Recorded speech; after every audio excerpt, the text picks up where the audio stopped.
Audiencia pública. Lucharán a 2 de 3 caídas. Sí, escuchó usted bien, a 2 de 3 caídas sin límite de tiempo. En esta esquina, Lucy Zamora defendiendo a los contemporáneos. Y en esta esquina, alguien que no se da por vencido fácilmente, el Ictroconis en el bando de los clásicos. Hoy, este día, se enfrentarán Homero contra Héctor Abad Faciolince, Virginia Woolf contra Elena Ferrante. El Quijote, sí señores, el Quijote contra el infinito en un junco. Las 1001 noches contra nada más y nada menos que la Casa de los Espíritus. Y usted querido radio escucha en Spotify, en YouTube, en donde sea que nos esté sintonizando, usted, ¿por cuál vota? Quédese en este duelo de titanes que se va a poner bueno. ¡Comenzamos!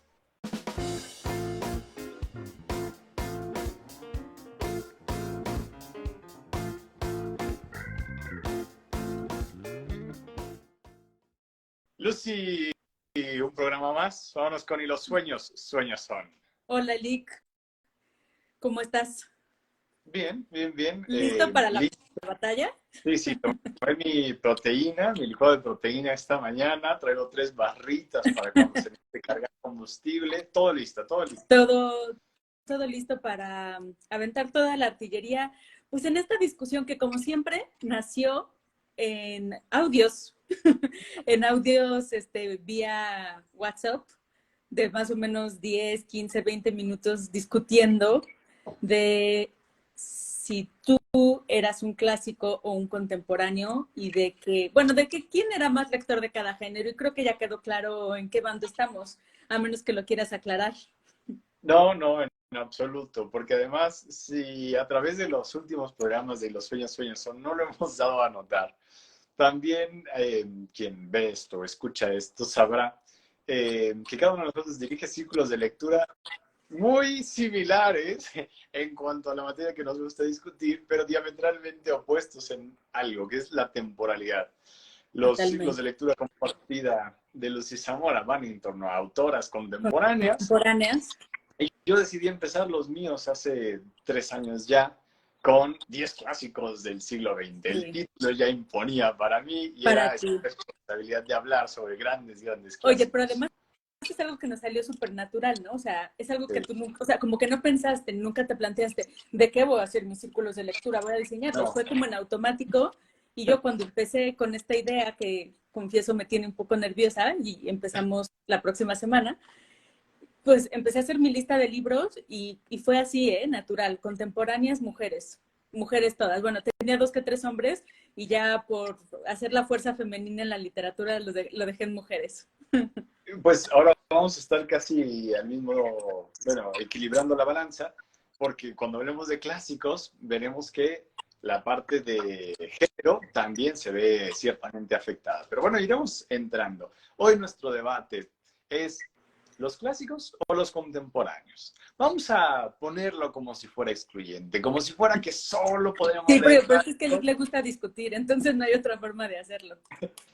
Por aquí vamos a plantearlo desde el principio. Lectores, lectoras, si ustedes tuvieran que quedarse con un solo tipo de libros para leer toda su vida, ¿se quedarían con los grandes clásicos de todas las épocas o con los tristes contemporáneos? No empieces a echar tierra. Pues a ver si vamos a hacer esta propuesta de defender nuestras posturas, con la idea de que el público pues se haga su propia idea, ¿no?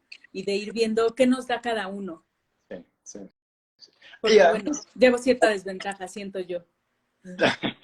Pero de todas maneras, es paradójico que estemos teniendo este debate, porque uno y otro, Lucy y un servidor, son escritores contemporáneos en toda la extensión de la palabra, ¿no? Ahí podríamos decir, es que yo no leo a mi competencia, pero no se trata de eso, se trata de ver qué nos da uno, qué nos da otro. Y qué han aportado finalmente, ¿no? Al lector. Correcto. Pues a ver, tú me compartiste un ensayo de Italo Calvino, que es un intento por definir a los clásicos y haciendo, bueno, yo una muy breve lectura, sinceramente, y tú más a profundidad, nos dábamos cuenta de que hablamos de algo que está totalmente indefinido, tanto los clásicos como los contemporáneos. Calvino es hasta el momento el único que se ha sentado y dedicado extenuantes horas a pensar y por eso saca 10 definiciones, más o menos. Sí, sí, sí. Que ahorita si quieres nos compartes algunas para intentar definir lo indefinible, pero lo que nosotros queremos ponerle aquí, pues es como un marco de referencia muy simple, muy sencillo para propiciar esta discusión, porque nada es absoluto de lo que vayamos a decir, más porque estamos hablando de épocas y de subjetividades. Sí, sí, porque además justo el concepto de clásico, bueno, puede ser clásico para alguien y para otro no, para una época y para otra no. Por eso Italo Calvino, en lugar de decir y dar una lista de los libros clásicos o de las 3 cosas que debe tener todo libro para ser un clásico, da 10 definiciones. Y a mí la primera de ellas me encanta. Dice él, un clásico es aquel libro que nos da tanta vergüenza no haber leído, porque es tan importante, que cuando alguien nos pregunta si ya lo leímos, respondemos, lo estoy releyendo.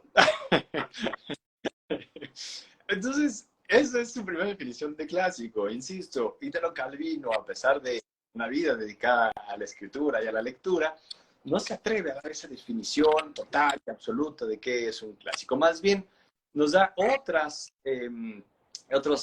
factores que pueden hacer que un libro se convierta en clásico o un autor. Pero él dice, por ejemplo, y yo creo que ese es el marco de referencia que tomaremos, el más importante, un clásico es aquel libro que le dice algo a otra época que aquella en la que fue escrito, ¿no? Es decir, dice clásico de clásicos, la Ilíada, la Odisea.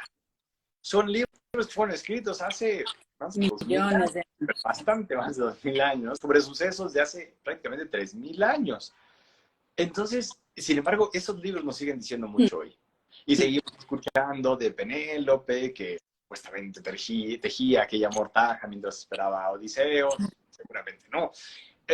Sabemos de aquel marinero que pasó, bueno, el rey de Ítaca que pasó 10 años en la guerra de Troya y otros que le tomó regresar, etcétera, etcétera, ¿no?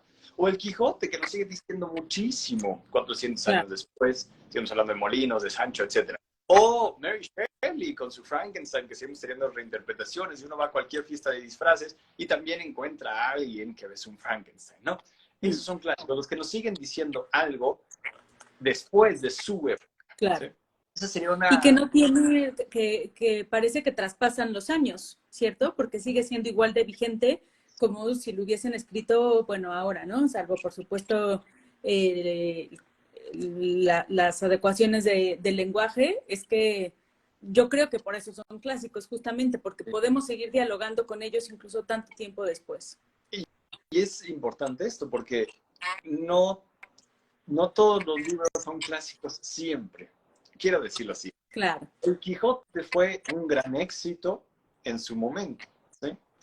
Mucha gente lo leyó, mucha gente lo escuchó, sobre todo, fue importantísimo, la gente se reía, pero después quedó sepultado, casi desconocido, hasta que 200 años después, los románticos alemanes lo redescubrieron, lo volvieron a tomar y casi lo hicieron estandarte de su literatura. Claro, que dijeron, ¿por qué no había nadie hablado de esta joya, no? Exacto, sí. Le dijeron a los españoles prácticamente. Sí, sí. Y ya después los españoles dijeron, sí, es claro, gran clásico. es nuestro, es Miguel. Sí. Entonces, el clásico no siempre es clásico. Y es más, puede ser, vamos a seguir con el ejemplo del Quijote, que hay un momento en el que el Quijote deje de ser un clásico y después vuelva a ser descubierto. O tal vez nunca. ¿Sí? Los clásicos se van actualizando, van cambiando. Serán para una época, pero no necesariamente para otra. Para todas. Sin embargo, yo veo difícil que un clásico se baje de ahí, ¿no? No sé, bueno, no, a lo mejor no viviremos para presenciarlo. Creo que esa movilidad la veremos más ahora que hablemos de los contemporáneos, pero creo que ya son consagrados, que por eso son también los que erróneamente son las lecturas forzadas en las escuelas. Digo erróneamente porque son forzadas, sino no propician el placer de la literatura. Pero bueno, pues que ya están en esa lista como por default que parece que va pasando de generación en generación porque deben de ser leídos. Claro, pero mira, aquí breve, porque no es el tema del programa, pero no me puedo resistir a ello.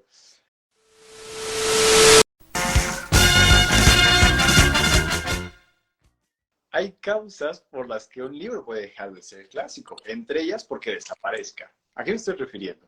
Hubo autores importantísimos en Grecia, los grandes filósofos, ¿no? Platón, Aristóteles, que pasaron al Imperio Romano, a la época del Imperio Romano, pero que con las invasiones de los pueblos que denominamos bárbaros, con el inicio de la Edad Media, con tantos cambios que hubo por entonces, se perdieron. En Europa dejó de haber textos de algunos filósofos que habían sido grandes clásicos. Y no es hasta unos 1000 años después, gracias a que los otomanos invaden la actual Grecia y los griegos tienen que salir corriendo hacia el resto de Europa, especialmente Italia, que esos autores que afortunadamente no se habían perdido en Grecia, vuelven a llegar al resto de Europa y vuelven a ser clásicos. Entonces, puede ser algo tan azaroso como eso, Claro. pero los clásicos pueden aparecer y desaparecer continuamente. Sí, bueno, no se está exento de ello, definitivamente. Claro. Bueno, hablando de los contemporáneos, ya por dar un contraste a nivel definición, pues estaríamos hablando de aquellos autores que comparten con nosotros este periodo de vida, pero pues teniendo un margen, ¿no? Como que de más menos hacia atrás, por supuesto, porque si no se nos quedarían fuera un montón. Claro. Y es decir, que están publicando actualmente y que están en voz justamente pues del mundo y del sector editorial, que creo que nombrarlo es muy importante porque es el sector editorial quien hoy en día parece que pone las reglas del juego, ¿no? Pues, ¿por qué no? ¿No? ¿Por qué no la hacemos más famosa? ¿O por qué si ya le pegó uno, no volvemos a publicar cosas de ella? ¿O por qué no rescatamos las novelas que no se leyeron de cierto autor, ¿no? Entonces decíamos que la influencia, la temporalidad, la industria, incluso los medios de comunicación, la rapidez con lo que todo se mueve hoy, está determinada pues la literatura contemporánea. Claro. Así como para tener referentes, autores contemporáneos que mencionaríamos, Lucy. Bueno, yo creo que alguien que ubicará la mayoría precisamente porque es de estos fenómenos, pues Irene Vallejo, claro, con El infinito en un junco.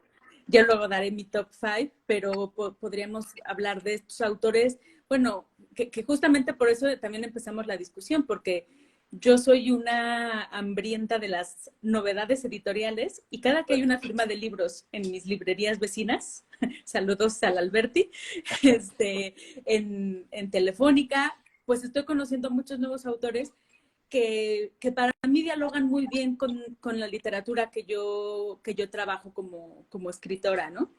Y entonces estoy como eso, cazando bueno, es que ni siquiera son las nuevas voces, son ya voces quizá consagradas o también nuevas voces que les están dando cabida, creo que con más fuerza cada vez, por cómo está respaldado y el mercado editorial por los medios ya no tradicionales de comunicación, ¿no? Es decir, un propio autor ya puede ser primero famoso en TikTok y luego gracias a la editorial, claro, cuando antes no podía ser así, ¿no? Entonces, por eso digo que el mundo editorial juega un papel, pues, importante y los medios digitales. Sí, y en la entrada de este programa mencionábamos, por ejemplo, a Héctor Abado Faciolince, podríamos hablar de Pierre Bonet, que decía Lucy, ¿no? Quizás ya consagrados, ya con un lugar muy importante en el programa literario actual, pero también algunos más jóvenes, ¿no? Y que quizás están en sus primeros libros, pero que ya están posicionados en ese programa, una Brenda Navarro, una Valeria Luiselli, que están ahí y que son quienes están escribiendo, quienes están publicando y que lo estamos leyendo, digamos, en tiempo real. En tiempo real. Y los leemos. Claro, que tenemos esa suerte, tú y yo tuvimos la suerte de conocer a Brenda Navarro en persona, en el evento en Málaga, de sentarnos con ellos y platicar, ¿no? Claro. Y en una presentación de libro también, en coloquios en los que están presentes, en festivales de literatura. Y bueno, ahí ya me adelanto un poco, pero ellos creo que son los responsables de agarrar lo que pasa en el mundo y traerlo. Y creo que es creo que son los pocos puntos por los cuales puedo abogar a través de los contemporáneos, ¿no? De que los temas de actualidad y los temas que hace unos años pues no eran temas, porque no eran de la agenda pública, del dominio, están hoy aquí, ¿no? Entonces ahí tenemos una Valeria Lucelli hablando de migración, hablando de violencia, de temas que pues sí son preocupantes y que no los traen a colación porque sean preocupantes, lo traen a colación porque es parte de lo que como escritores nos va definiendo, ¿no? Cada uno tenemos nuestra propia agenda de temas, que no es porque sea, ¿no? O sea, yo no me pongo a escribir de la muerte porque sea algo que se esté escribiendo, es algo que me ha afectado y que es intrínseco de mí hablar de ello. Claro, claro. Que habrá también quien lo escriba porque es de lo que todo el mundo está hablando, entonces voy a hacer claro, otro que ahí para mí ya entra ahí que parece un negocio, que el capitalismo que pasó, ¿no? No, la literatura puede ser un negocio, Lucy, ¿de verdad? Bueno, a ver, y ahí vamos a diferenciar entre contemporáneos en general y también una categoría enorme que es la del bestseller. ¿Todo contemporáneo es un bestseller o todo bestseller es un contemporáneo? Pues definitivamente no, porque aparte, así como tú nombrabas que el clásico puede dejar de ser clásico, sí, aunque sea por cuestiones más extremas, pues creo que el contemporáneo, una de sus características es que por la temporalidad también se está reinventando continuamente, y si quieres ahora hace tu similitud con la Divina Comedia, de cómo van pasando de un estrato a otro y cómo se pueden quedar en una beta gris por siempre los contemporáneos y dejar de ser contemporáneos y tampoco ser clásicos. Pero a lo mejor son bestsellers. Exacto. Sí. O longseller. Pero yo diría que un contemporáneo no siempre va a ser bestseller. Claro. Definitivamente, pues no. Ya no estamos metiendo en un montón de jardines, pero bueno. Sí, sí, pero vamos por desmenuzando. Como si fuera esto, como si estuviera haciendo una sabrosa tinta. Sí, bueno, está bien. A ver, hay muchos libros que hoy consideramos clásicos que en su momento ni fu ni fa, ¿sí? No pasaron como libros importantes. Muchos incluso que fueron firmados como anónimos, por ejemplo, ¿no? Y que después ya tienen cierta importancia y tiempo más tarde serán considerados clásicos, ¿no? Yo platicaba con Lucy y le decía que a mí me parecía que podemos utilizar la analogía de los 3 libros de la Divina Comedia de Dante. Ustedes recuerdan que tenemos el infierno, el purgatorio y el paraíso, ¿no? Entonces, los clásicos los tenemos ya ahí en el paraíso. Ya se ganaron su lugar, al menos para la época, insisto, porque es algo que puede ir cambiando mucho. Claro. Pero ya, vamos a poner a Safo, la poeta griega, vamos a poner a Homero, el otro gran poeta griego. Ya se ganaron su lugar, ya están ahí en el paraíso, ¿sí? Y después tenemos autores, vamos a ponerlos en el infierno, no porque estén ardiendo en llamas, no porque estén horribles, no. Estratificar. Exacto, nada más. Que están los contemporáneos ahí en el infierno, ¿sí? Y estos contemporáneos están luchando así entre las llamas por ganarse su lugar. Y tienen que pasar por un periodo de prueba. Exacto. Y llegará un momento en el que dejen de ser contemporáneos, porque tristemente morirán, y pasarán a aquel otro nivel, que es el purgatorio, a ser juzgados, a ver si pueden purgar tantas penas de aquello que hicieron y no hicieron en esta vida.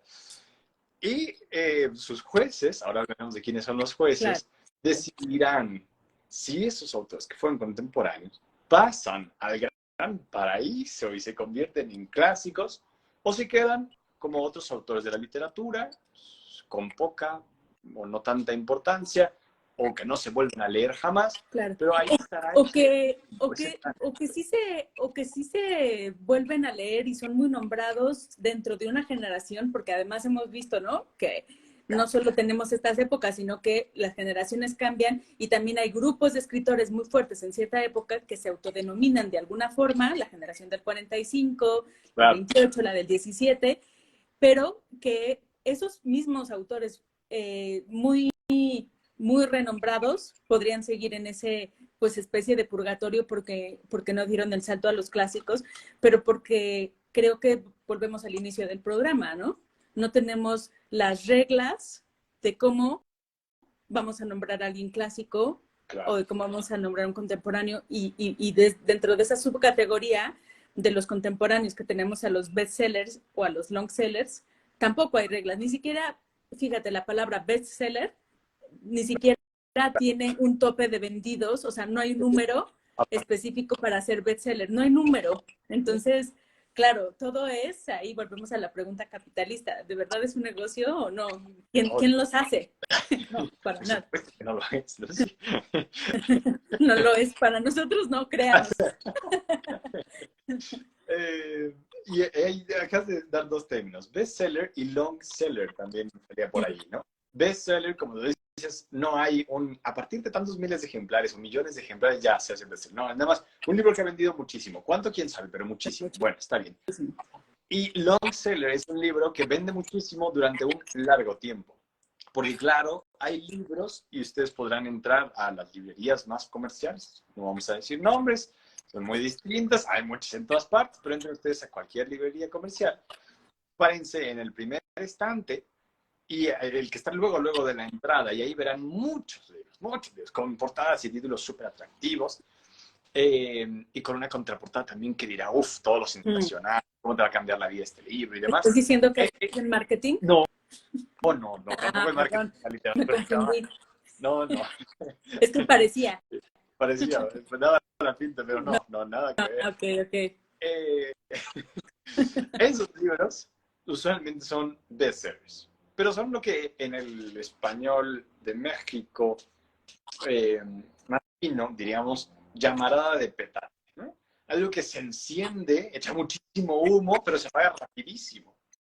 Y yo no estoy diciendo al año siguiente, no, unos meses después, ese libro ya no está, ya casi no se lee, ya nadie lo recomienda, ya nadie se acuerda. Como le pasa a la industria musical hoy con la música, Claro, ¿no? el One Hit Wonder. Exacto. Y ya nadie se acuerda después. Se acabó. ¿Sí? En cambio, el long seller es un libro que vamos a ver ahí en los primeros escaparates muchos que años. se va a mantener en el... Correcto.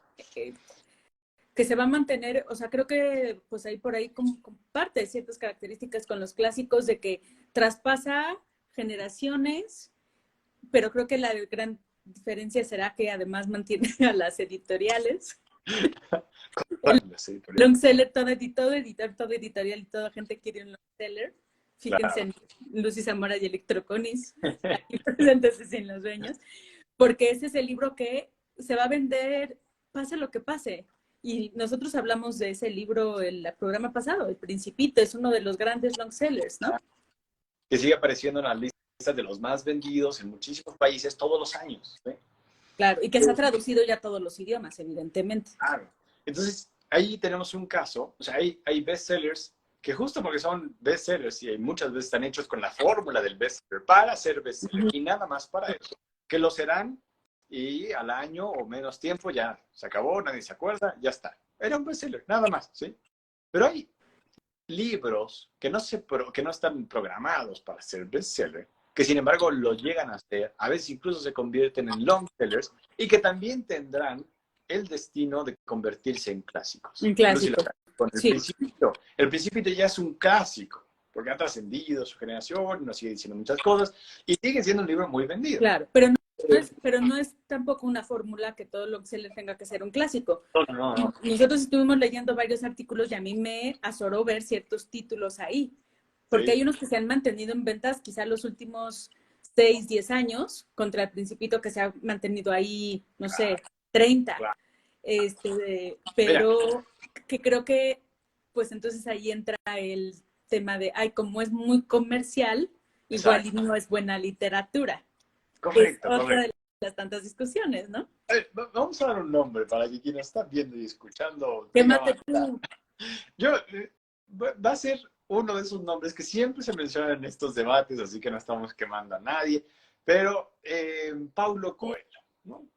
Paulo Coelho es un long seller, ¿no? Sus libros como El Alquimista se venden y se venden y se venden y se venden. Sí. No resiste un juicio crítico.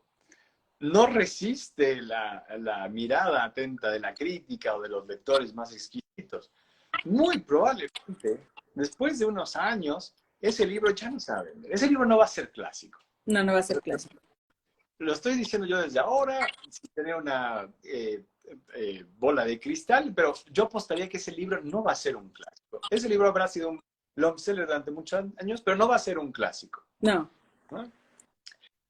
Y ahí sí podríamos decir que está relacionado, que sea o que no sea buena literatura. Y literatura, ya no nada más como esta parte comercial que hemos hablado, sino claro. literatura en serio, arte, algo que está aportando, algo que está diciendo realmente cosas importantes, ¿no? No estoy diciendo... cuya construcción y técnica detrás te dice algo, ¿no? Claro. Que es algo de lo que vamos a hablar. ¿Qué nos dicen nosotros como escritores cada una de estas épocas? Ojo, yo no estoy diciendo tampoco que Paulo Coelho sea lo peor de este mundo y destierran sus libros y no. Habrá muchos que seguramente nos estén escuchando o viendo y que digan, yo ya lo leí, a mí me gustó, está muy bien. A veces esos libros tienen una gran cualidad, que funcionan como puerta de entrada a la literatura para quien antes no leía poco, ¿no? Pero después cuando uno va refinando el paladar, eso ya no le sabe. Eso ¿no? ya no le sabe. Entonces, de acuerdo. Es importante. En la cultura, decía Alfonso Reyes, no hay tarea menor. Todo es un esfuerzo importantísimo, ¿no? Pero vamos a eso. ¿Va a ser clásico? Seguramente no. En cambio, tenemos, por ejemplo, Pedro Páramo. Pedro Páramo, que es un clásico de la literatura y que además es un long seller porque todos los años lo llevan los alumnos, quieran o no quieran, ¿no? Y porque lo seguimos leyendo también otros tantos, ¿no? Entonces, no son... Uno no lleva al otro necesariamente. Necesariamente. No al otro tampoco. Claro. Y que, pues como discutíamos tú y yo, ¿no? Finalmente termina siendo algo sumamente subjetivo. Yo me acuerdo que una de estas discusiones nacía porque yo sentía que tú decías, ay, bueno, pero pues es un autor nuevo, bueno, pues no lo conozco, bueno, pero ¿quién es ese, no? Y hemos discutido mucho del boom y del marketing, pero yo creo que también es no solo producto del marketing, ella, El infinito en un junco, de Irene Vallejo, ¿no? Que nuevamente, hace rato dijiste, bueno, tampoco tiene tanto desde 2019. Bueno, pero también creo que hay fenómenos que son inexplicables y que los mismos críticos que intentan, los mismos editores, dicen, ¿dónde está la fórmula del long seller? Porque yo es lo que quiero ir a buscar, porque a mí me garantiza que cuando tengo long sellers a la venta, puedo también apostar por nuevos escritores, por nuevos temas, puedo sacar un nuevo sello, que eso por supuesto nos beneficia, bueno, pues a los lectores y a los escritores, ¿no? Claro. Que ellos tengan un margen financiero adecuado gracias a sus long sellers para que atiendan otras divisiones de su negocio. Pero bueno, con esto digo que terminan siendo un tema imprevisible, azaroso y subjetivo, ¿no? Porque, bueno, pues para mí esta mujer se sacó un estudio, muchos años seguramente de investigación para hacer El infinito en un junco, y le ha dado la vuelta al mundo, pues porque nos regresó, creo que al origen de los libros, que es finalmente de lo que estamos hablando, ¿no? Claro. Nosotros, curiosamente, quizá no seamos testigos de si Irene Vallejo pasa o no a ser una clásica. No lo vamos a hacer. No lo vamos a hacer. Eso es una... Exacto. Porque, sí, claro, que eso es, o sea, no sé, yo quiero regresar como fantasma para comprobar ciertas cosas que hoy me estoy preguntando, porque no las voy a saber en vida. Eso es un gran ejemplo. Nosotros somos contemporáneos de Irene Vallejo. Y no podemos, pero de verdad no podemos saber si se va a convertir en un clásico, porque para que fuera clásico tendría que estar vigente, leída, comentada en otras épocas. ¿no? Entonces no claro, tendremos que ver si pasa de generación en generación y se mantiene. Y sin embargo, creo que, insisto, recordaría esta metáfora de el infierno y el purgatorio y el cielo, para decir que aquellos que se quedan en el purgatorio es que son grandes nombres también, y que simplemente, bueno, pues es que es lo mismo, queremos categorizar todo y no todo puede tener una categoría. Creo que fue el inicio de nuestra discusión, al fin y al cabo, ¿no? Sí, y hablamos de los jueces, ¿no? ¿Quién determina que un clásico ya es un clásico? A mí me gustaría decir que son al menos tres. Yo pondría por un lado el sector editorial, por otro la crítica especializada y los lectores. Me costaría mucho trabajo saber cuál tiene mayor peso. ponderancia, mayor peso. Pero es que los lectores pueden estar muy, pues, influenciados por lo que dicta el mercado editorial. Claro. Porque tú mismo lo decías. ¿Qué editorial fue la que decidió hacer una colección llamada Los Clásicos o los 10 clásicos más importantes? Sí.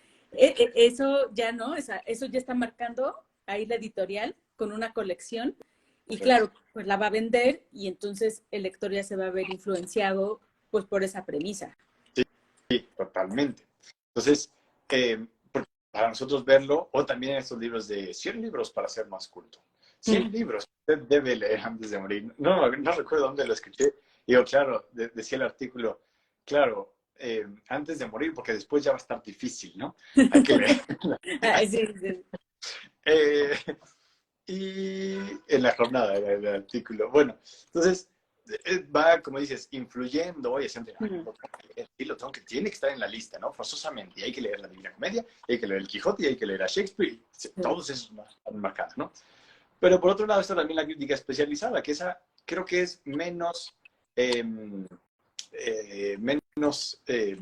susceptible, es la palabra, a ese vaivén del marketing, de ver los espectaculares y al autor paseando por todo el mundo y las 100 traducciones que se han hecho en tan solo un año, ¿sí? Es un poco más atento, dejar reposar. Más analítico. Más analítico. ¿Qué valor tiene esto en esa historia, gran historia de la literatura que conocen, ¿no? Y después los lectores, porque también eso es muy importante. Un libro vive hasta que alguien lo lee. Y vive también cuando alguien lo recomienda, o lo regala, o lo presta, ¿no? Claro, entonces, pasa, pues que tiene vida, justamente, ¿no? Entonces, los lectores son los que al final le dan vida al libro. Si yo como lector me rehúso a leer algún autor, porque sé que no tiene una buena propuesta, porque sé que hay más marketing detrás que otra cosa, porque lo que sea, ese libro va a vivir un poquito menos, ¿no?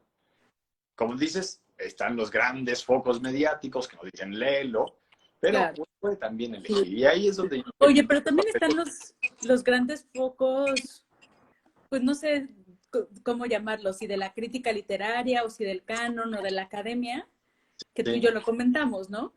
Tienes que leer a Faulkner y El ruido y la furia y los 10 tomos que se aventó Proust, porque si no, no perteneces, ¿no? Casi que a este sector. Y bueno, tú y yo leímos El ruido y la furia y generó ahí también como discusiones porque es un libro que está escrito a 3 voces, 4 voces y luego 3 voces y luego hay una parte que Faulkner dijo yo no la voy a puntuar y luego otro, sí, ¿no? Creo que no puntúa una parte, ¿cierto? Sí, son 3 personajes distintos, uno de ellos tiene además una enfermedad, ¿no? Exacto, una enfermedad, un retraso mental. Y entonces uno está leyendo la historia contada por él. Por un niño, además, con retraso mental. Entonces leer eso es complicadísimo. Sí, pero entonces es lo que tú y yo ya nos hemos preguntado, ¿no? Pues como Faulkner es Faulkner, tienes que leerlo. Pero bueno, ¿y quién lo dijo eso? Y alguien que se atreva a decir, no me gustó, ¿no? Porque entonces parece que va a ser como acribillado. Sí. Pero alguien en su momento, pues empujó esa lectura como un referente, pero que a mí me parece que ya luego son licencias que ciertos autores consagrados o con cierto nombre en cierta época, con sus contemporáneos, empujaron, ¿no? Esa novedad que él trajo como escribir una novela desde el punto de vista de 3 personajes diferentes. Entonces, bueno, son herramientas que hay que mirar, que nosotros como escritores tenemos que mirar porque no nos tienen que gustar, ¿cierto? Sí, y yo tomo otra definición de Italo Calvino, que decía que los clásicos también son personales, es mi clásico. Proust podrá ser quien quiera la crítica y podrá haber hecho lo que quiera, pero a mí no me gusta, ¿no? Cualquier lector podría decir eso. Hace poco escribí en mi blog un artículo que decía el derecho a decir no me gusta Borges. Bueno, a mí me encanta, a mí me gusta mucho, pero, pero entendería perfectamente que alguien dijera a mí no me gusta, porque tiene lo suyo Borges, porque hay que tener ciertas cualidades para leer, por muchos motivos, ¿no? Entonces los clásicos también pueden ser personales. Y es que usted tiene que leer antes de morir. Yo no voy a perder mi tiempo leyendo lo que a alguien más le gusta. Claro. Voy a leer lo que a mí me gusta, ¿no? Son muy útiles esas guías, es muy bueno. Yo pienso que además quien quiera aprender el oficio de escritor como nosotros, tiene que leer ciertos libros para saber qué se ha hecho antes, para saber cómo se ha hecho, para saber qué herramientas hay. Pero después, cuando uno ya tiene esa idea de ya probé de aquí, de aquí, de aquí, ¿qué me gusta más? A eso voy. Porque la vida es muy corta y nosotros la desperdiciamos. Y Oye, pero los libros que no nos van a gustar es lo peor. Lo peor, no, bueno, sí, son una tortura. Sí. Oye, pero yo creo que también, pues tú y yo lo comentábamos, ¿no? Es que la literatura contemporánea también nos está enseñando algo ahorita. Sí. Algo quizá más vigente o más actual, pero creo que es, no sé, tú sabes que me flipa la autoficción. Y saber que alguien, o sea, que una Annie Arnoux hace lo que se le da, hace lo que le da la gana con su vida y la convierte en autoficción y rompe todos los cánones, para mí como escritora, ¿no? Es como decir, es que encontré un tesoro en bruto, ¿no? Bueno, que lo descubrieron los señores del premio Nobel, pero que nos empieza a aportar algo, que nos empieza a aportar nuevas formas de contar, nuevas formas de decir, que eso es lo que tiene la literatura, nuevas formas, porque nuevas historias, pues no tenemos, son nuevas formas y que alguien las, bueno, No. esa cara fue que lo voy a discutir. Esas nuevas formas, claro, que nos da de contar las cosas, ¿no? Entonces, para mí, ver que una historia de vida es una misma situación de vida, la muerte, puede ser contada de 30 maneras, con voces tan diferentes, mezclando la ficción, dejándola a un lado, en fin, con tantas herramientas, creo que es a mí lo que me da la literatura contemporánea, ¿no? Voces más frescas y recientes que me están hablando. Sí, sí, eso nos lleva a la pregunta de qué nos da cada tipo de esta literatura, ¿no? Los clásicos nos dan una cosa, los contemporáneos otras. Yo creo que lo que coinciden es que en el fondo hablan de nosotros como seres humanos, de nuestro carácter, de nuestros retos, de nuestros grandes momentos en los que enfrentamos la adversidad, y la pregunta es si podremos salir adelante o no. La literatura suele hablar de eso, suele hablar de esos momentos, de las encrucijadas, ¿no? Y lo puede hacer con Aquiles, que sufre la cólera en aquel último año de la guerra de Troya, o lo puede hacer con el hombre joven de Annie Ernaux, que comentamos también en este podcast. Si no ha escuchado ese programa, vaya a escucharlo ahora. Ahora, bueno, después terminé a terminar de escuchar este y después se va al otro. Con la playlist, que ya tenemos 10 programas. Entonces, creo que es lo que comparten, lo que une literatura clásica con literatura buena contemporánea, claro, ¿no? Oye, que yo creo que para un autor contemporáneo tuvo que visitar a los clásicos para poder proponernos lo que hoy nos propone. Sí. Y que a su vez a los, pues no sé, a los más noveles nos empieza también a decir algo, el contemporáneo que a su vez leyó a los clásicos y que de cierta forma también nos hereda a los clásicos a través de su propia literatura. Sí, exacto, totalmente. A ver, ¿cuántas veces no nos encontramos un libro contemporáneo a nosotros que tiene un epígrafe de algún clásico? Claro. Eso quiere decir que ese autor leyó, aunque fuera ese fragmento, pero lo leyó del clásico y algo vio ahí, algo le inspiró la idea, algo el estilo literario, algo, ¿no? Sí. Y yo, por ejemplo, cada vez que escribiendo un nuevo texto, sea un cuento, sea una novela, sea lo que sea, termino aventándome ya sin pensarlo mucho, más bien por intuición, un monólogo interior o un estilo indirecto libre. Digo, es que ahí está Virginia Woolf y qué bueno que la leí, porque aprendí esa herramienta, claro, porque ella es la gran maestra de eso, ¿no? O pienso en otros libros que enseñan eso, que enseñan cómo utilizar las palabras, cómo escribir, cómo narrar, cómo llegar a eso que queremos hacer. Entonces los clásicos nos enseñan mucho por las herramientas y también lo van a hacer los contemporáneos en cuanto a, ok, hoy, ¿qué otras maneras de narrar estamos inventando? ¿No? Algunas pegarán, otras no. Hoy ya nadie, por una novela entera al estilo de la señora Dalloway o de Las Olas o de Alfaro, pero sí es importante esa influencia que ejerció. Esa referencia y simplemente, pues, no sé, haberla leído, ¿no? Algo cambió en tu escritura definitivamente gracias a... Eh.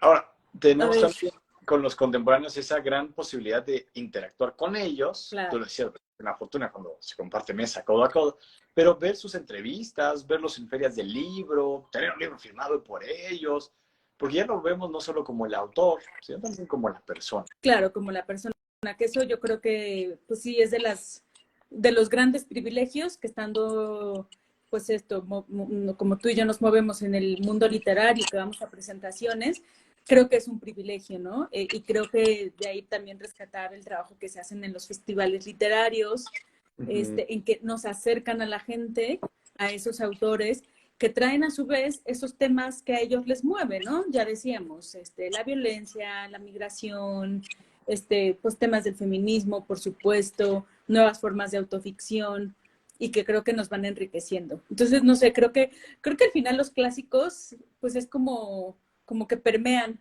en todos y de cierta forma nos van a llegar, porque Sí, nuestros referentes, a lo mejor nuestro referente contemporáneo, pues fue un gran lector de clásicos y nos llega gracias a esa influencia. O sea, no hay forma de ganar esta batalla, pero sí hay forma de ver como los beneficios, ¿no? Que nos da. A ti, Elic, como escritor, ¿qué dirías que te deja, o sea, también, hemos hablado más como lectores, ¿no?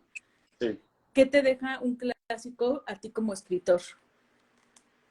Yo creo que una de las lecciones más preciosas que aprendo de los clásicos es cuáles son los temas que nos han interesado siempre. Mm. Yo leo la tragedia de los griegos y me doy cuenta de que la pregunta del destino sigue súper vigente.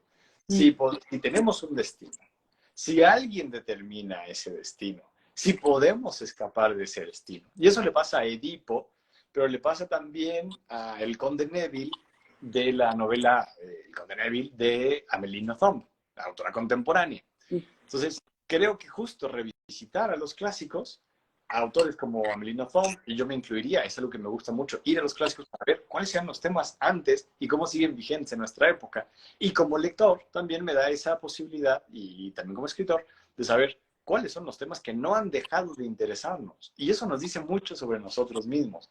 Nos dice, este ejemplo concreto, que seguimos preocupados por saber si tenemos control sobre nuestra vida o no. Sobre nuestra vida, Ya ha claro. pasado Sí, o sea, que es 500 años. que es una preocupación heredada, al fin y al cabo, Exacto. porque nadie, a pesar de los libros, de los análisis, de los grandes pensadores y escritores, pues seguimos haciéndonos la misma pregunta y sí, eso definitivamente pues es fascinante.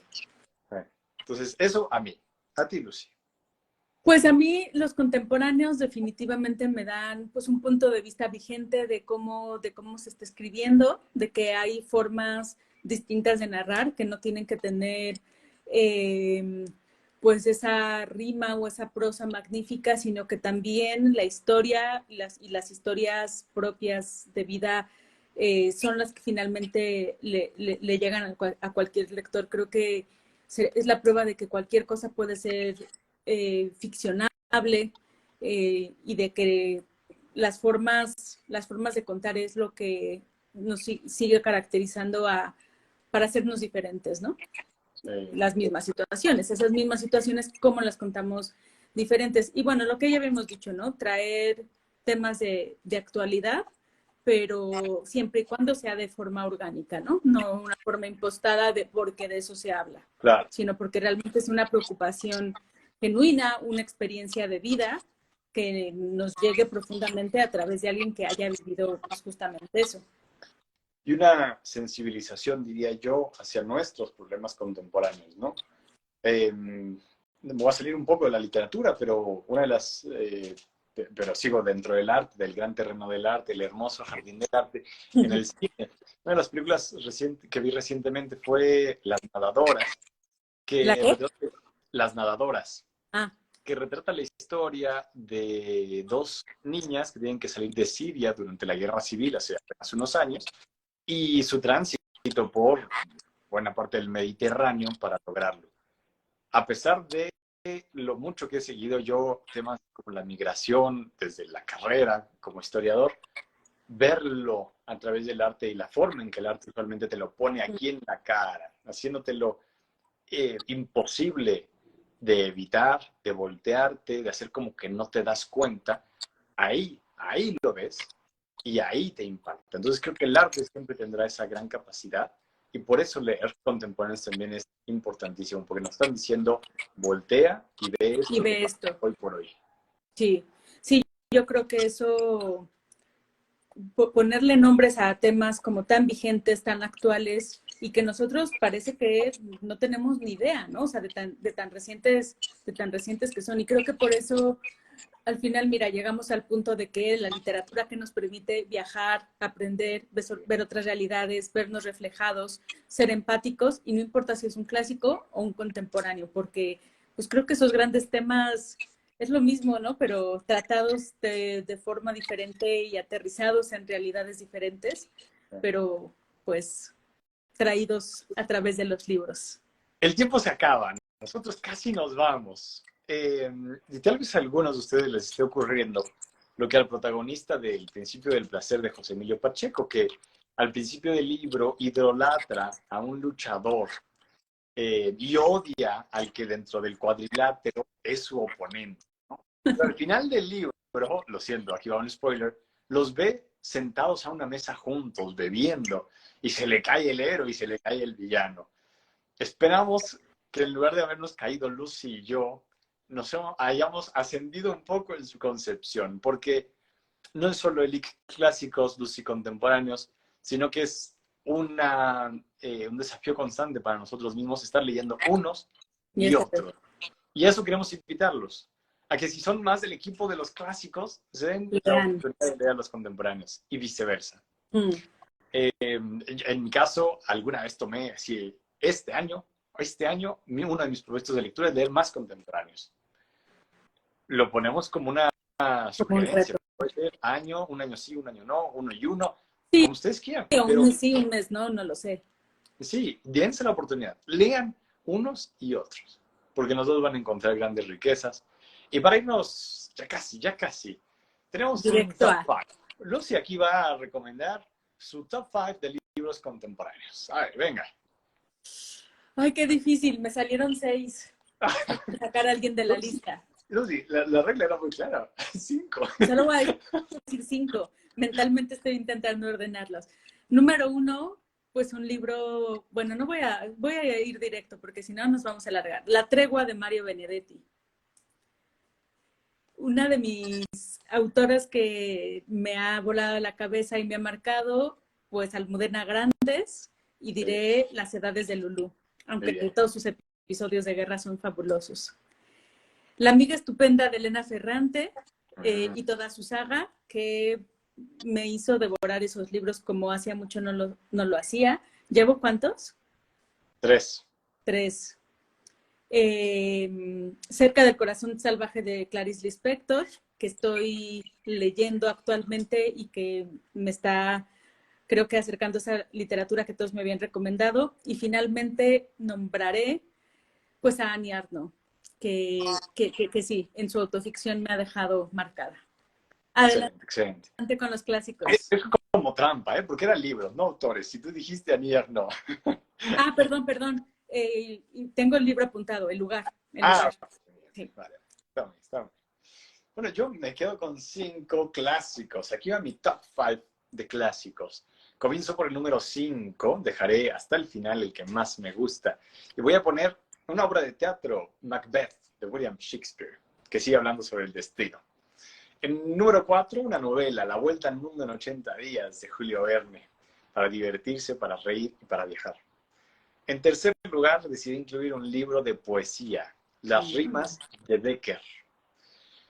En segundo lugar, la extraordinaria Mary Shelley, con su pilar de la ciencia ficción, Frankenstein, que más allá de la ciencia ficción, es también una novela sobre la libertad, sobre la forma de criar, sobre muchas cosas del ser humano. Y en número uno, yo creo que este lo ves venir. Obvio. Lucy y yo constantemente vamos a la Plaza de España a saludar al maestro Cervantes, porque sí, el número 1 para mí es... Ya está, yo le digo maestro. Sí.